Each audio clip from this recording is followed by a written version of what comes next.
Жағыламыз қырғыз. Давай сөзге келейік. Сенің мақтаскерің мен менің мақтаскерім төбелестірейік. Сен Қылтөбең болса менің Баянныкі. Ай, онда төбелескенде ол қалай болады? Кімді жеңеді? Ай, не қылар дейсің? Бір көрейік. Нұртөле! Айттым ғой, енді келді. Қайсы көрінбейді ғой, жоқ қой ол. Мынау ма? Жетібайдың баласы осы ма? Шошқа. Шошқа екен ғой мынау.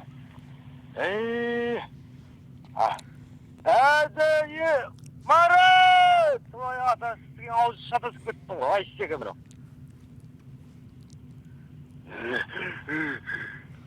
Әне, сен Маратың жоқ. Әкесін бәрін сігет. Сен де онда. Ай, білмеймін ол. Ассалаумағалейкум ағайындар. Оғалейкум сіздер. Мәкең осы Марат қайда? Марат адай ішке деге жатыр.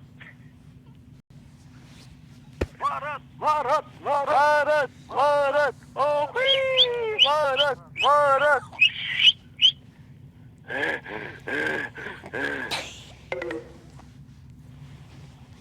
Сен ба төбелесетін? Қайсысы Мемет өзен жүгін? Қайсы Нұртілек ба? Шақыр шешең сізге. Өлтірем мен оны. Қайсы? Көттерің тұрмай қалды мәне?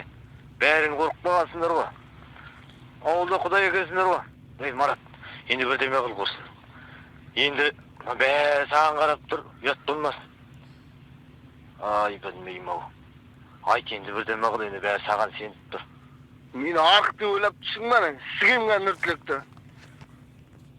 Бірдеме қыл енді, бірдеме.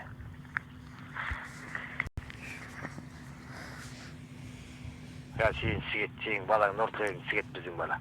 Қарада тұр. Ай, білмеймін ау. Оны сігемін, сікпеген сігетін білеміз. Мұнда келші шең сігемген Нұртілегі. Қайсыл? Әруақ! Алла! Қамбар қайда, қамбар! Алла! Нұртілек анаң сігейін шошқамында ген Жетібайдың көтіне тұрам қазір. Мен шешейін кісіге маңнайын қадайым. Балта. Анаң сігейін жоқ мәнің. Балта. Шеше. Мәнің сігейін шошқа. Ойбай, чеңгірлікті кіріп кетті. Алла, ағзия, ойбай, ағзия. Ол бірдің кізіне келді.